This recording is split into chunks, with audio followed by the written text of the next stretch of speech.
स्थवं बादरायणं सूत्रभाष्यकृतौ वन्दे भगवन्तौ पुनः पुनः। ईश्वरो गुरुरात्मेति मूर्तिभेदविभागिने व्योमवद्व्याप्तदेहाय दक्षिणामूर्तये नमः। ओम शांति शांति शांति।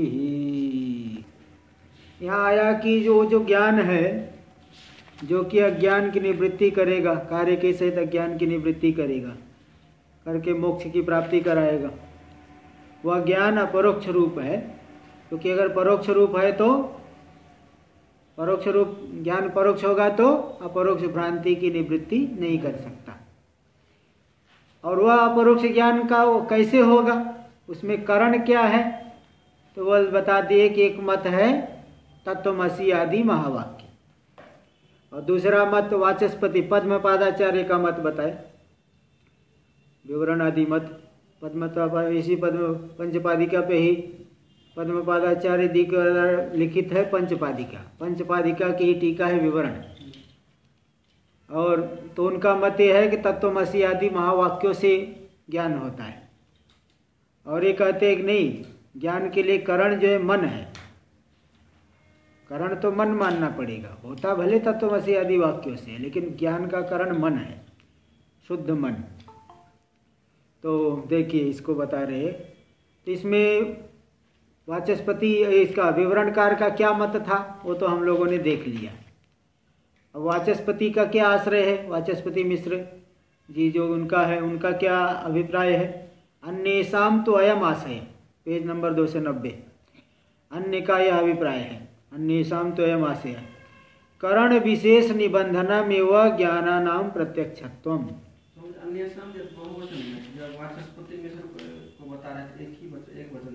अरे तो सम्मानी है ना, आदरणीय, आदर में आदरे बहुवचनम होता है कि नहीं। ये तो बहुत स्थूल प्रश्न आपने किया। अन्य आचार्य का भी बात अन्य सब देखो टीका में दे दिए हैं। अथाचार्य वाचस्पति मिश्राणाम आशयम आविष्करोति। आचार्य वाचस्पति मिश्राणाम ऐसा है ना, बहुवचन देते हैं ना भाई, सम्मानी को बहुवचन जो है प्रयोग होता है। अन्येषाम तो अयम आशय करण विशेष निबंधनम एवं ज्ञानानां प्रत्यक्षत्वम्। ज्ञान में प्रत्यक्षत्व आता है, इंद्रिय विशेष मूलक होता है।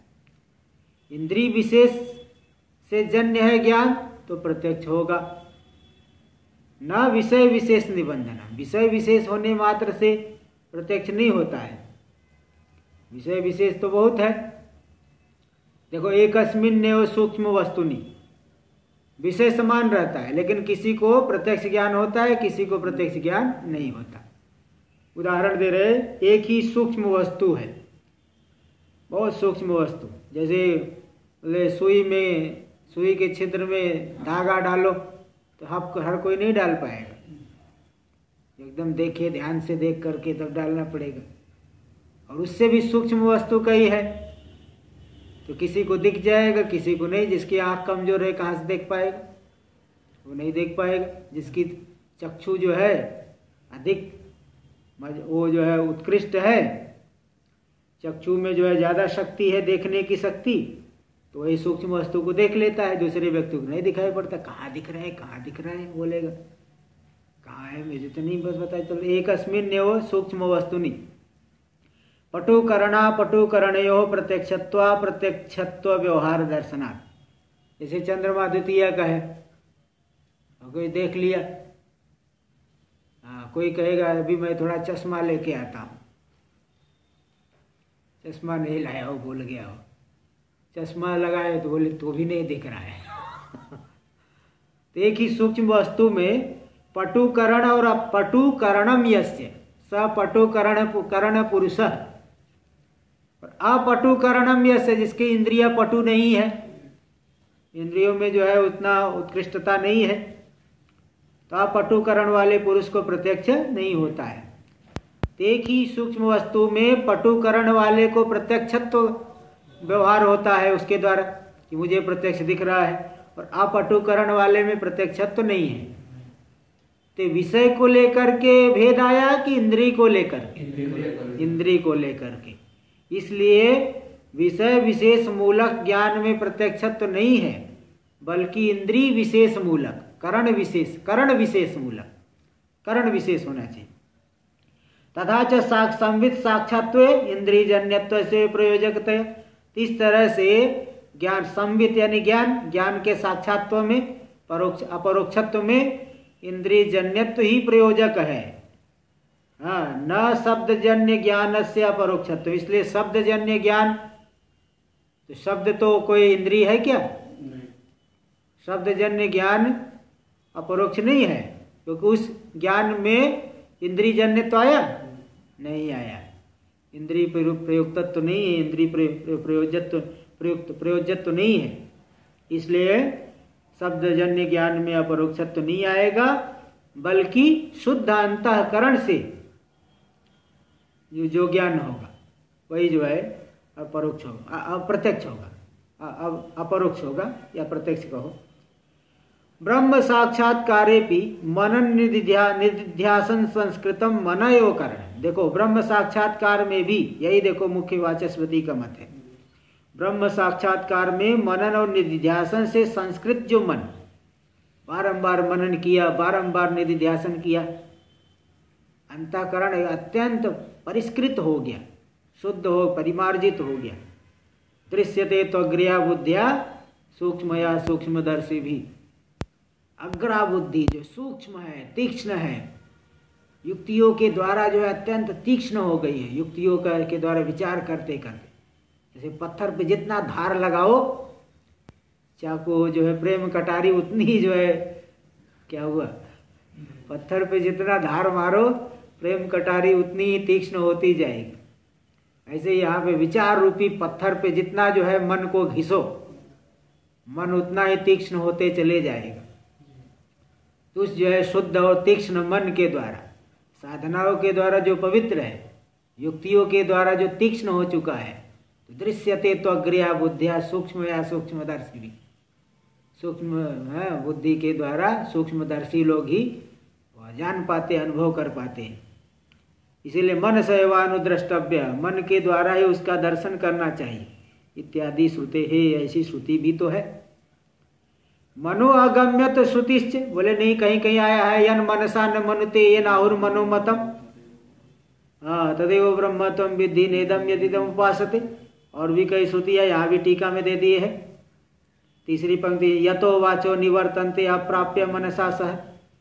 जिस यहाँ से वाणी के सहित मन लौट आती है, उसको प्राप्त नहीं करके, विषय नहीं बना करके, जिस परमात्मा को विषय नहीं बना करके वाणी के सहित मन लौट आती, मन के सहित वाणी लौट आती, जिसको विषय नहीं बना पाती, तो मन के द्वारा मनो अगम्यत्व का कथन हुआ है श्रुति में। तो बोले किसके मनो अगम्यत्व? असंस्कृत मनो अगम्यत्व।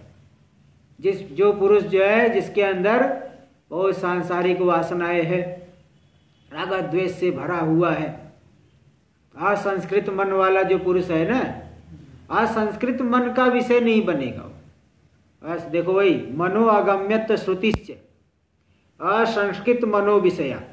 मनो अगम्यत्व श्रुति तो असंस्कृत मन को विषय करती, जिसका मन संस्कृत नहीं है, साधनाओं से जो है तीक्ष्ण नहीं हुआ है, सूक्ष्म नहीं हुआ है, पवित्र नहीं हुआ है, उसी मन के द्वारा उस ब्रह्म का ज्ञान नहीं होता। इसलिए शुद्ध मन ही ब्रह्म साक्षात्कार के प्रति करण है। न चैवं ब्रह्मणा उपनिषदत्वानुपत्ति। फिर बोले, फिर अगर आप मनोगम्यत्व मानोगे तो उपनिषद गम्यत्व का कथन हुआ। तं तोपनिषदं पुरुषं पृच्छामि, दे दिए, देखो टीका में दे, ननु तं तोपनिषदं पुरुषं पृच्छामि इति श्रुति बोधितम उपनिषद मात्र गम्यत्व विरुद्धम। ये किसने किससे पूछा था? सनत कुमार। हाँ बोलो, किसने किससे पूछा? नारद जी पूछे थे सनत कुमार को।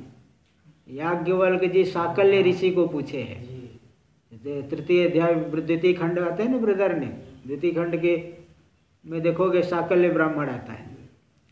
शाकल्य से पूछे कि उस उपनिषद प्रतिपाद्य पुरुष को मैं तुमसे पूछता हूँ, यदि तुम नहीं बता पाओगे तुम्हारा सिर गिर जाएगा। शाकल्य को नहीं आता, शाकल्य मारा गया उसमें। महाराज जी, हाँ जी बोलिए। इस दृष्टांत में इसके बाद शाकल्य का सर भी गिर गया था, लिखा है उपनिषद में। हाँ वो इसी में गिरा था ना। हाँ वही बात है। हाँ तो महाराज इसमें मुझे उस दिन में पढ़ रहा था तो ये शंका हो रही थी हाँ कि इसको रात में इसमें भी हो गया है, याज्ञवल्क्य में भी। क्या कह रहे? तो याज्ञवल्क्य में भी यहाँ का द्वेष हो गया ना कि तुम्हारा सर गिर जाएगा। नहीं नहीं, ऐसा है ना कि वो क्या है कि बहुत ज्यादा अतिक्रमण करे ना व्यक्ति। देखो अगर बहुत ये इससे चंदन को भी जब बहुत ज्यादा घर्षण करोगे वहां भी अग्नि निकलती है। चंदन को बहुत ज्यादा घिसोगे तो वहां भी अग्नि निकल जाती है, पता है कि नहीं? चंदन शीतल होता है, लेकिन चंदन के जंगल में भी बहुत ज्यादा घर्षण होने से अग्नि प्रकट हो जाती है। इसी प्रकार जो है, जो बहुत ज्यादा मर्यादा का, कितना लोगों ने समझाया। पहले तो याज्ञवल्क्य जी ने ही समझाया, भाई तुम बहुत जो है ज्यादा आगे बढ़ रहे हो। अन्य लोगों ने भी समझाया, लेकिन वो नहीं मान रहा है। गार्गी आई थी बीच में, वो पहले गार्गी को उन्होंने मना किया कि देखो तुम ये जो गुरु परंपरा से प्राप्त करने योग्य तत्व हो उसको अनुमान से नहीं पूछ सकते, है ना? कि जो है तुम्हें कुछ तुम आपको नहीं आता है और सामने वाले को पूछ रहे हो। अरे आपको आता हो फिर सामने वाले से उस विषय में शास्त्रार्थ करो, और आपको खुद नहीं आता है और सामने वाले को परीक्षा ले रहे हो।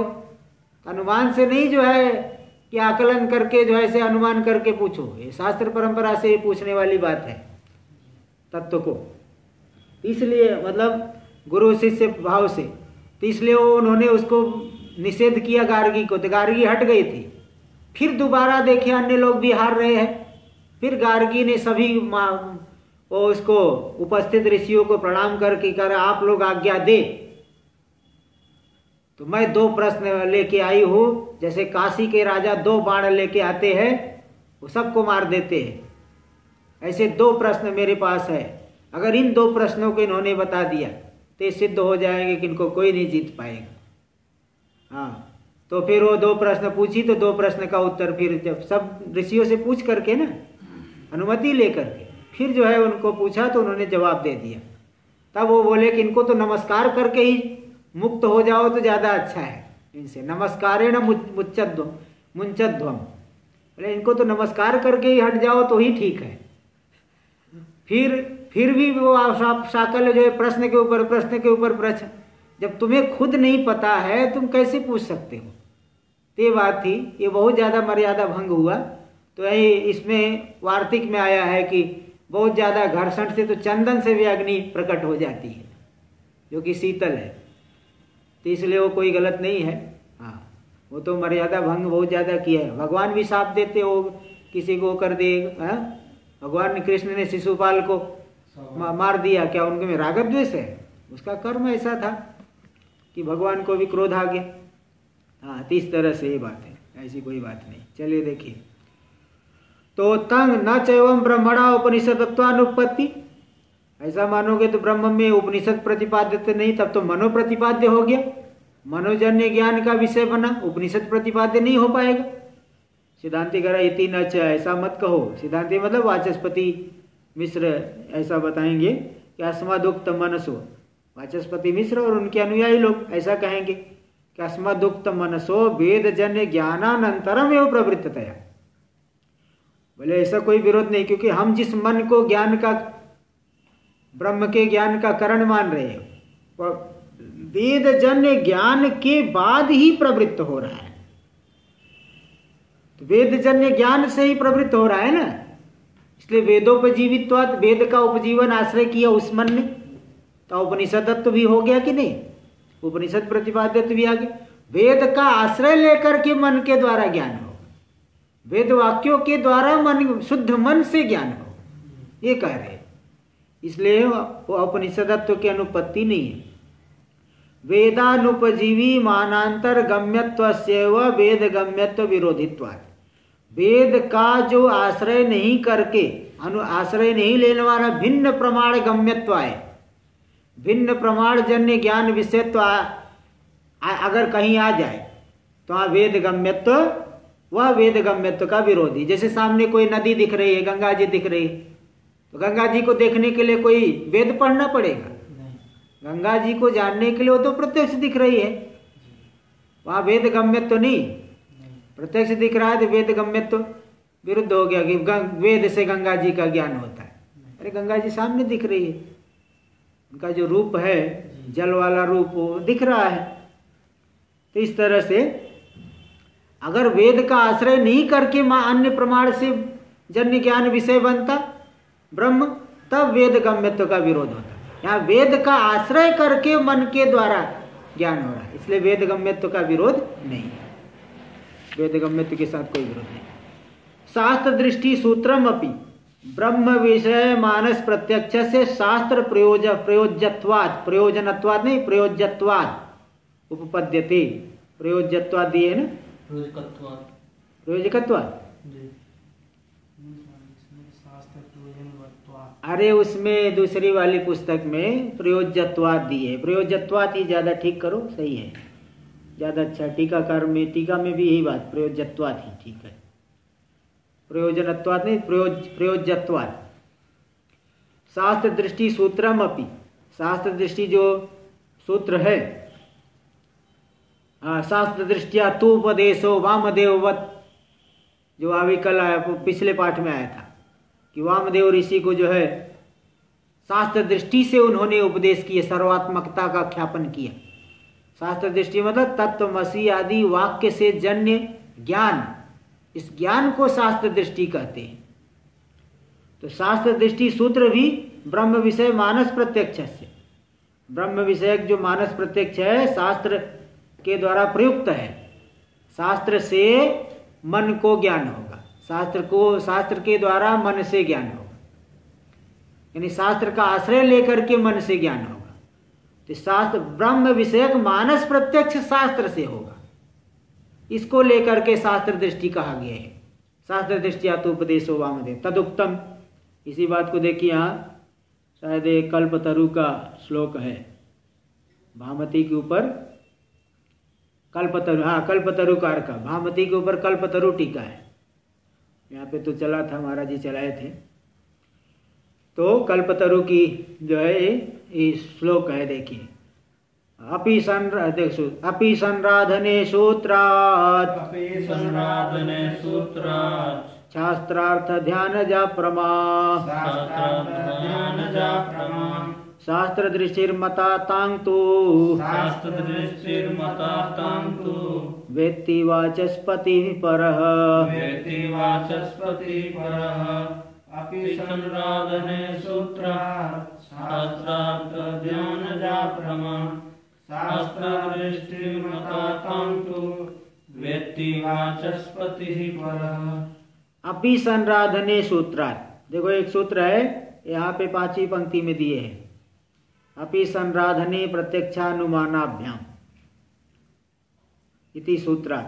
इस सूत्र का क्या अर्थ है? इस सूत्र का अर्थ पहले टीका में देखिए, उसके बाद उसके नीचे की पंक्ति में अपि संराधने प्रत्यक्षानुमानाभ्याम, उस सूत्र का पहले अर्थ देखो, फिर श्लोक का अर्थ बताता हूं। नहीं तो श्लोक के भीतर सूत्र और सूत्र का और अर्थ गूढ़ अर्थ है, तो समझ नहीं पाओ। सूत्र पहले श्लोक का ही अर्थ बताए थे, पहले सूत्र का अर्थ देखो, फिर श्लोक का अर्थ बताता हूँ। सूत्र का अर्थ देखना टीका में, उसी के नीचे की अपि चयनम अपि संराधने प्रत्यक्षानुमानम। अपि मतलब अपि च एनम आत्मानम, ये जो आत्मा है, निरस्त समस्त प्रपंचम अव्यक्तम, इसमें कोई प्रपंच नहीं है, अव्यक्त है, उसको संराधन काल में, संराधने मतलब संराधन काल में, संराधन का मतलब भक्ति ध्यान प्रणिधानादि अनुष्ठान से काले, भक्ति ध्यान प्रणिधान, प्रणिधान मतलब एकाग्रता, भक्ति करेंगे, ध्यान प्रणिधान एकाग्रता आदि की अनुष्ठान काल में, निधिध्यासन आदि काल में योगिनः पश्यन्ति। तो संराधने संराधन काले, निधिध्यासन काल में, भक्ति ध्यान प्रणिधान काल में इस आत्मा को, निष्प्रपंच आत्मा को योगी लोग साक्षात्कार करते हैं। क्यों? प्रत्यक्षानुमानाभ्याम, तत्र हेतु प्रत्यक्षानुमानाभ्याम, प्रत्यक्ष यानी श्रुति, अनुमान यानी स्मृति। श्रुति और स्मृति के द्वारा यही मालूम पड़ता है। क्या श्रुति है? मुंडक में ज्ञान प्रसादेन विशुद्ध सत्व ततस्तुतं पश्यते निष्कलम ध्यायमान। ज्ञान की निर्मलता से जो विशुद्ध सत्व वाले, विशुद्ध अंतःकरण वाले पुरुष है, वो निष्कल परमात्मा का ध्यान करते हुए साक्षात्कार कर लेते हैं। और स्मृति भी आई है। स्मृति क्या है? यम विनिद्रा जितश्वासा संतुष्टा संयतेन्द्रिया ज्योति पश्यन्ति युञ्जाना तस्मै योगात्मने नमः। जिसको निद्रा से रहित, जिसने श्वास प्राणायाम को जीत लिया है, संतुष्ट संयतेन्द्रिय यानी साधन चतुष्टय से संपन्न है, ऐसे योगी लोग युञ्जाना योग साधना करते हुए जिस ज्योति को देख लेते हैं, तस्मै योगात्मने नमः, उस योग स्वरूप परमात्मा को नमस्कार। और भी गीता आदि में जगह जगह आया है ना? क्षेत्रज्ञम चापि माम विद्धि सर्व क्षेत्रेषु भारत, ये सब एकत्व का कथन हुआ है। तो इसको ज्ञान से ही जो है संसार की पुनरावृत्ति ये सब आया है। तो श्रुति और स्मृति के द्वारा यही सिद्ध होता है कि श्रद्धा, भक्ति, ध्यान, निध्यासन काल में योगी लोग उस परमात्मा को साक्षात्कार करते। ये सूत्र का अर्थ हुआ। अब श्लोक का अर्थ देख लीजिए। श्लोक का अर्थ अपि संराधने सूत्रात्, अपि संराधने सूत्र से शास्त्रार्थ ध्यान जा प्रमा, है ना? शास्त्र, हाँ मतलब शास्त्र दृष्टि से कही गई, जो शास्त्र के ध्यान करने से, निध्यासन करने से जो प्रमा उत्पन्न होती है, यथार्थ ज्ञान उत्पन्न होता है, उसी को शास्त्र दृष्टि शब्द से कहा गया है। शास्त्र दृष्टिर्मता, शास्त्रा दृष्टि नहीं, शास्त्र दृष्टि, दीर्घ को काट देना है। शास्त्र दृष्टिर्मता, ये शास्त्र दृष्टि शब्द से कही गई है। ताम तो वेत्ति वाचस्पति पर, जो पर सर्वोत्कृष्ट वाचस्पति है, कल्पतरुकार की दृष्टि में वाचस्पति श्रेष्ठ है विवरण की अपेक्षा, विवरणकार की अपेक्षा। इसलिए श्रेष्ठ वाचस्पति जी उसी को शास्त्र दृष्टि कहते हैं, जो शास्त्र के अर्थ का निधिध्यासन करते हुए जो प्रमा उत्पन्न होती है, उसी को शास्त्र दृष्टि कहते हैं। तो मतलब क्या है? ये जो है निधिध्यासन करेंगे मन के द्वारा, और किसके आधार पे? शास्त्र के आधार पे करेंगे। तो ब्रह्म विषयक जो मानस प्रत्यक्ष है, जो कि शास्त्र के द्वारा प्रयुक्त हो रहा है, शास्त्र के आधार पे हो रहा है, वही जो है अज्ञान की निवृत्ति करेगा। तो शुद्ध मन से ज्ञान होगा, लेकिन शास्त्र को किनारे करके नहीं, शास्त्र के आधार पे। यही इसी बात को पता है। हाँ, तच्च ज्ञान, वो ज्ञान कैसे होगा? पापक्षयात्, पाप जब क्षीण हो जाए, तम एतं वेदानुवचनेन ब्रह्मणा विविदिशन्ति यज्ञेन दानेन तपसा नाशकेन, और तपसा कल्मषम हन्ति इत्यादि जो आते हैं शास्त्र वाक्य, वह ज्ञान पाप का क्षय होने पर। और पाप का क्षय कैसे होगा? सच कर्मानुष्ठानात्, निष्काम भाव से कर्म करने से पाप का क्षय होगा। इति परंपरया कर्मणां विनियोगः, ज्ञान की उत्पत्ति में कर्मों का विनियोग परंपरा से हो गया। अतएव, इसलिए बृहदारण्यक में आया, तमेतम, उस इस परमात्मा को वेदानुवचनेन स्वाध्याय, वेद का अध्ययन, उसके द्वारा ब्राह्मणा विविदिशन्ति यज्ञेन दानेन तपसा अनाशकेन, यज्ञ के द्वारा, दान के द्वारा, तप के द्वारा। कौन सा तप? अनासक तप। हाँ देखो, अनासक का अर्थ कहते अनासनम, हित मित मेध्यासनम। ऐसा नहीं कि भोजन आदि छोड़ करके बैठ गए, वो तो नष्ट कर देगा, 15 दिन में ही समाप्त हो जाएंगे, वो तो नाशक तप हो गया।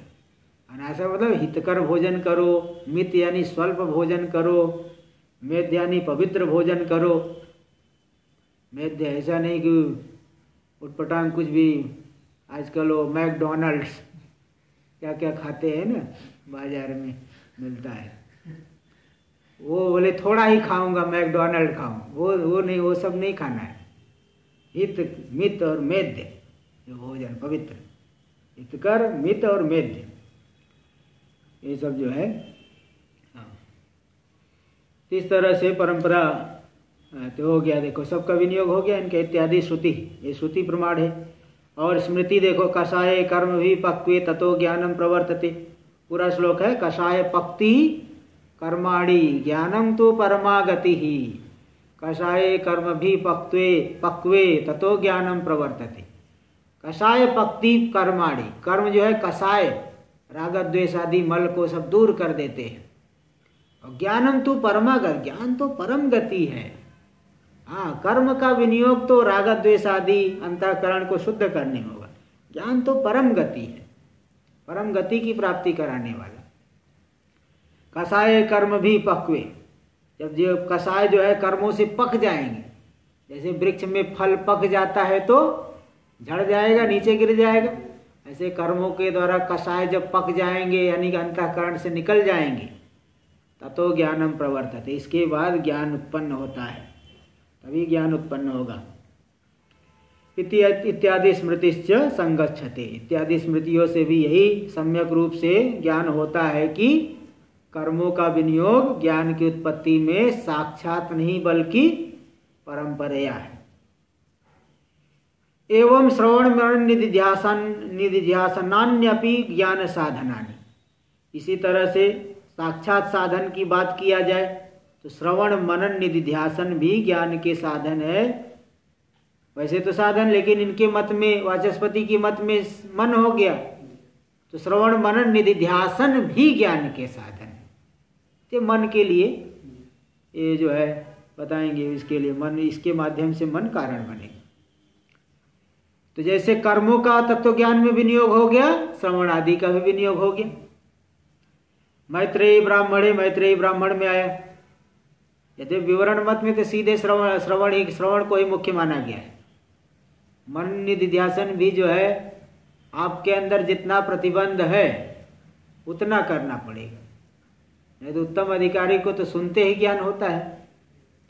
एक बार जो है समझदार को इशारा ही काफी है, एक बार सुना बस उसमें ये ज्ञान प्रकट हो गया।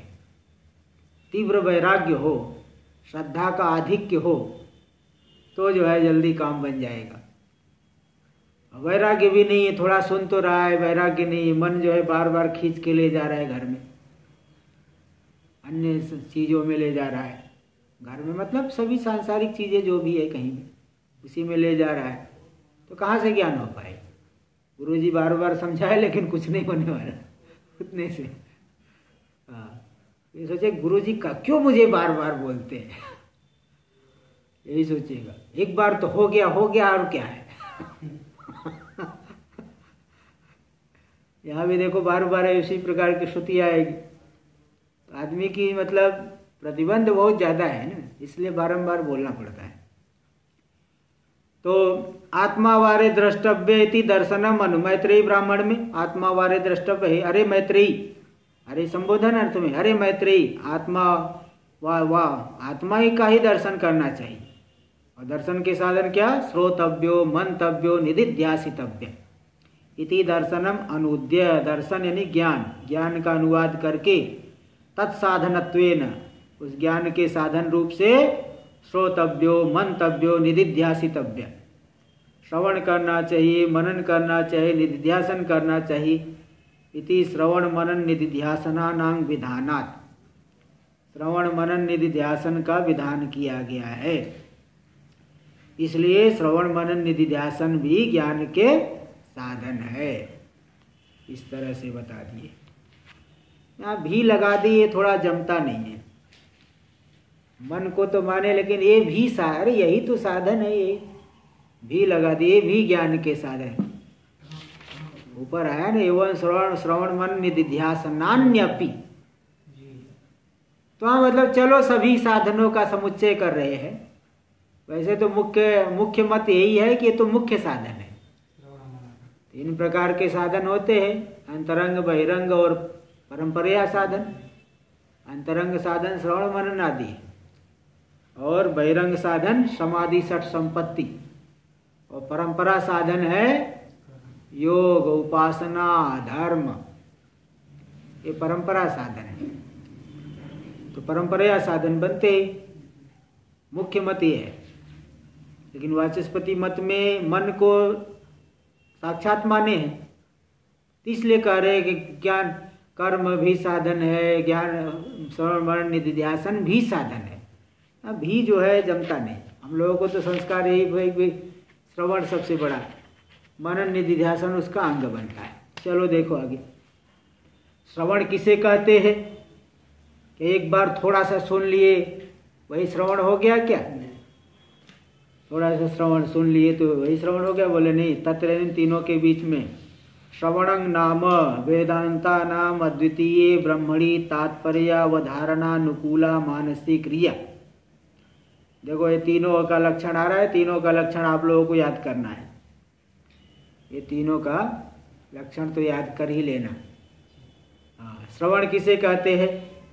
वेदांता नाम अद्वितीय ब्रह्मणि, वेदांतों का अद्वितीय ब्रह्म में तात्पर्यावधारण, तात्पर्य की अवधारण, तात्पर्य निश्चय, उसके अनुकूल जो मानसिक क्रिया है, मानस क्रिया, मानस व्यापार, ये श्रवण है। तो उपक्रमोपसंहार अभ्यासो अपूर्वता फलम अर्थवातोपपत्ति च लिंगम तात्पर्य निर्णय षड्विध लिंगों के द्वारा, उपक्रम में भी कहा गया, उपसंहार में भी कहा गया, अर्थवाद भी है, अपूर्वता है, फल है, अभ्यास है, अर्थ उपपत्ति है ना, ये सब षड्विध लिंगों के द्वारा जो वेदांतों का तात्पर्य किसमें है? अद्वितीय ब्रह्म में ही है, एक अद्वितीय ब्रह्म। हाँ, अद्योपांत, शुरू से लेकर के अंत तक उसी एक तत्व का ही कथन किया जा रहा है। किस तरह से तात्पर्य निश्चय के अनुकूल जो मानस क्रिया, मानस व्यापार करेगा, है ना, मन के द्वारा जो है इस तरह से विचार करके निश्चय कर लेगा, यही है श्रवण। ये नहीं कि एक कान से सुना दूसरे कान से निकाला, वो श्रवण नहीं होता। तात्पर्य का निश्चय करे तब श्रवण होता है। अब मननम, मनन किसे कहते हैं? अब मनन क्यों? मननाम नाम शब्दावधारिते अर्थे मानांतर विरोध शंकायाम तद निराकरणानुकूल तर्कात्मक ज्ञान जनको मानसो व्यापार। इसके पहले श्रवण के विषय में बता देता हूं। श्रवण को जब ज्ञान रूप मानेंगे तो श्रवण में विधि नहीं होती है ना, एकाग्रता में विधि। ब्रह्मसूत्र आदि में क्या है? श्रवण, सुनो सुनो सुनो, मैं बोल रहा हूं, जैसे आप यहां बैठे हो, सुनो, तो आप बोल सकते हो कि क्या मैं कान बंद करके बैठा हूं? क्या आप ऐसा मुझे बता रहे? कान तो मेरे खुले हुए, सुन तो रहा हूं, सुनने के लिए तो आया हूं। वहां सुनो का मतलब एकाग्र हो जाओ, कहीं इधर उधर इंद्रियां जा रही हो तो उधर से हटाओ, मतलब बाह्य प्रवृत्ति को छोड़ो, अभिमुखी भाव, अभिमुख हो जाओ। यही ब्रह्मसूत्र भाष्य में भी यही अर्थ है कि जो श्रवण करो मतलब क्या? बाह्य प्रवृत्ति को हटाओ। तो इस तरह से ऐसा कहा गया है। तो अगर श्रवण को ज्ञान स्वरूप मानोगे, तात्पर्य निश्चय ज्ञान स्वरूप मानोगे, तब तो जो है यह विधि इसमें नहीं होगी। विधि केवल मतलब बाह्य प्रवृत्ति को हटाओ। लेकिन जब ज्ञान स्वरूप नहीं मानते, ऊहापोह रूपी, यहां भी तर्क रूप मानेंगे, ऊहापोह है ना, ऊहापोह मतलब कुछ कल्पना करे कि जो है इस तरह से इसका निषेध, उसका ग्रहण, ये सब करेगा ना, ऊहापोह इसको बोलते हैं। तब वहां पे वह जो है इसमें विधि मानी जाएगी, श्रवण में विधि मानी जाएगी। तो यहाँ देखिए, ये तो सिद्धांत लेश संग्रह में, सिद्धांत लेश संग्रह जो ग्रंथ है बहुत जबरदस्त, हर एक चीज पे कई सब मतों का संग्रह करके दिखाए। श्रवण में विधि नहीं, किसमें विधि के? ज्ञान स्वरूप मानोगे तो क्या है, क्रिया रूप मानोगे तो क्या है। यहाँ देखो क्रिया रूप मान लिए, मानसिक क्रिया रूप है, तो क्रिया रूप है तो विधान तो हो जाएगा। मानसिक क्रिया रूप है तो विधान हो जाएगा, ज्ञान रूप है तो विधान हो नहीं सकता। कारण एक, आँख खोलोगे तो सामने सामने वस्तु तो दिखेगी, आँख खोलोगे तो सामने वस्तु दिखेगी। ज्ञान तो कोई कर्तृतंत्र होता है क्या? आप जो है आँख खोल के देख रहे हो और मुझे ना दिखाई पड़े, ऐसा होता है? आपके अधीन नहीं है। अगर ज्ञान स्वरूप है तो प्रमाण के अधीन नहीं हो सकता, विधि उसमें नहीं बन सकती। इसलिए क्रिया रूप मानोगे तो विधान हो सकता है। यह क्रिया रूप माने है इसलिए विधान हो रहा है। तो क्रिया रूप मतलब वही तर्कात्मक जो उहापोह करेंगे, उहापोह करके जो है ये जो है इधर कहा गया उधर वो कहा गया, इस तरह से और भी विचार करेंगे तो उहापोह रूप मानने से विधान होता है। इसलिए ब्रह्म में जो है, अद्वितीय ब्रह्म में वेदांतों के तात्पर्य का निश्चय रूपी जो मानसिक क्रिया है वह श्रवण हो गई। जिस क्रिया से तात्पर्य का निश्चय होता है वही श्रवण हो गया।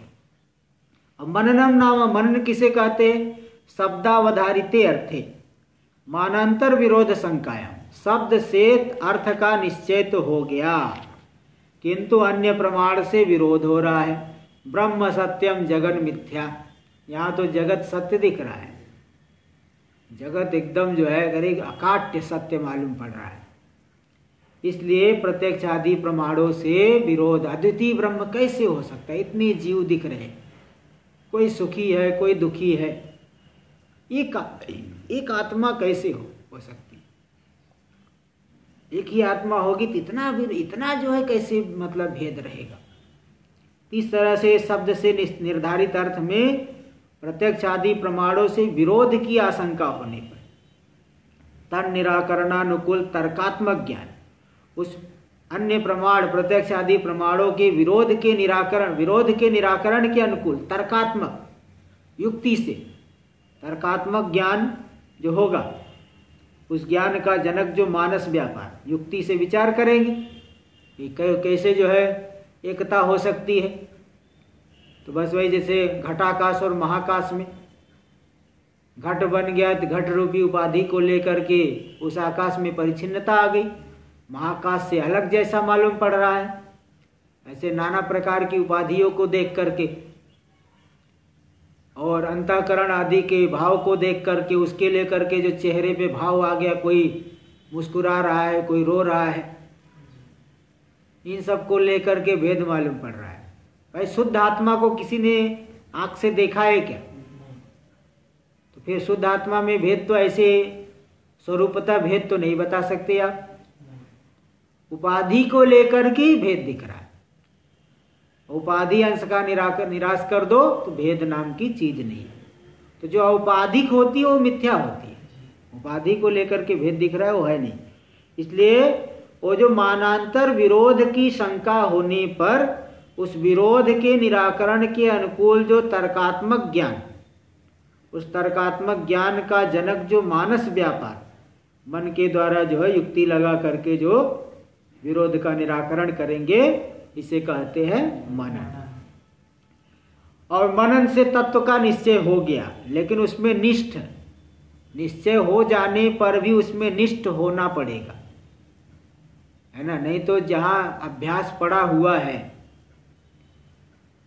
निकले थे कहीं जो है सही जगह पे जाने के लिए चले गए, पुरानी अभ्यास की वजह से वहाँ दूसरी जगह चले गए, है ना। जैसे कोई लड़का निकला जो है कॉलेज स्कूल जाने के लिए निकला और जाके कहीं दूसरी जगह कुछ सिनेमा देखने लगा, कुछ करने लगा, उसको बहुत ज़्यादा वो अभ्यास है। तो वहाँ कोई स्कूल से आ रहा है घर और कोई सिनेमा से आ रहा है, एक ही टाइम पे आए तो दोनों के पिताजी सोचेंगे ये भी स्कूल से आ रहा है वो भी स्कूल से आ रहा है। ऐसे 1 घंटे तो बैठोगे, लेकिन वो मन कहाँ रमण करेगा? विषय में। इसलिए अनादि दुर्वासना से जो विषयों में आकृष्यमाण खिंचा हुआ जो चित्त है, आकृष्यमाण विषयों की तरफ खिंचा हुआ भागा हुआ चले जाता है, कोई बुलाता नहीं तो भी जो है चले जा रहा है। तो अनादि दुर्वासनाओं से, अनादि काल से जो विषयों का अभ्यास किया हुआ है ना, ये अभ्यास का मारा हुआ है, इसलिए बारंबार विषयों की तरफ खिंच जा रहा है। तो उस जो चित्त को आकृष्यमाण जो चित्त है उसको विषयेभ्यो अपकृष्य, उन विषयों से हटा करके, हटाओगे कैसे? वही दोष दर्शन आदि पहले से विवेक आदि अवस्था में किया है, यहाँ पे भी विषयों से हटा करके, जहाँ जो जिस तत्व का मनन के द्वारा निश्चय किया है, श्रवण मनन के द्वारा जहाँ तक पहुँचा है, उसी तत्व में विषयों से हटा करके मन को उसी तत्व में निश्चय करे, मैं वही शुद्ध बुद्ध मुक्त ब्रह्म हूँ, है ना। इस तरह से वो निधिध्यासन करे। तो विषयेभ्यो अपकृष्य आत्म विषयक स्थैर्यानुकूलो मानसो व्यापार, आत्म विषयक जो स्थिरता हो जाए, आत्मा में ही हमारा मन स्थिर हो जाए, विषयों से हमेशा के लिए हट जाए, इस स्थिरता के अनुकूल जो मानस व्यापार, बारंबार जो है मन को उसी तत्व में लगाए, है ना, बुद्धि के द्वारा बारंबार उसी का वही मैं वही शुद्ध बुद्ध मुक्त ब्रह्म हूँ, ऐसा निश्चय जो किया है उसी में ही टिका के रखेगा। ये निधिध्यासन है। तत्र निधिध्यासन, अब देखो वाचस्पति मंत्र में निधिध्यासन को साक्षात्कार कारण मानते हैं, अंगी मानते हैं, और श्रवण मनन है अंग। क्योंकि देखिए श्रवण से क्या हुआ? तात्पर्य निश्चय। मनन से क्या हुआ? अर्थ की दृढ़ता हो गई विरोध का परिहार होने की वजह से। और निधिध्यासन से क्या हुआ? तत्व का साक्षात्कार हो गया। इसलिए तत्र इन तीनों के बीच में निधिध्यासनम ब्रह्म साक्षात्कारे साक्षात्कारणम, ब्रह्म साक्षात्कार में निधिध्यासन क्या है? साक्षात्कारण है। इसमें क्या प्रमाण है? इसलिए अंगी हो गया। अंगी इसलिए उनके मत में है, और इनके मत में तो ये वाचस्पति मत ही चल रहा है ना। हाँ, वाचस्पति है, बाकी विवरण मत तो आगे देखेंगे, श्रवण प्रधान है। क्या प्रमाण है? देखो श्वेता स्वतरोपनिषद में आया, ते ध्यान योग योगानुगता अपश्यन देवात्म शक्ति स्वगुणैर निगूढ़ाम इत्यादि श्रुते। ते ऋषय, उन ऋषियों ने जो ध्यान योग में अनुगत है, बराबर समाधि लगाए हुए, समाधि में उन्होंने देवात्म शक्ति, देवताओं की जो स्वरूप भूता शक्ति माया, माया कोई अलग है क्या चेतन से? वही स्वरूप भूता शक्ति जो आत्मशक्ति, स्वगुण निगूढ़ा, जो अपने तीनों गुणों से ढकी हुई है। तो समाधि दशा में उसका उन ऋषियों ने उस माया का साक्षात्कार किया इत्यादि श्रुते है। तो ध्यान योग में जा करके माया को भी जाना कि देखो ये माया है। यदि वहाँ तो माया ही अर्थ किए है कि माया को उन्होंने देखा, ज्ञान को देखा। तो इस तरह से देखो ध्यान योग में अनुगत होकर के साक्षात्कार किए, मतलब समाधि से तत्व वस्तु का साक्षात्कार होता है। अब जिसको जानना चाहो वही समाधि लगाओ तो उसी का ज्ञान हो जाएगा, समाहित हो जाओ उसी में, वही का ज्ञान हो जाएगा। तो जो है ये निधिध्यासन साक्षात्कार का कारण होता है, इसमें प्रमाण दिए है ना। इसलिए अब हम आत्म विषयक निधिध्यासन कर रहे हैं तो आत्मा का साक्षात्कार होगा। निधिध्यासने च मननम हेतु, और निधिध्यासन में कौन कारण है? मनन कारण है। आगे कल होगा। ओम पूर्णमद पूर्णमिदं पूर्णात् पूर्णमुदच्यते पूर्णस्य पूर्णमादाय पूर्णमेवावशिष्यते। ओम शांति शांति शांति।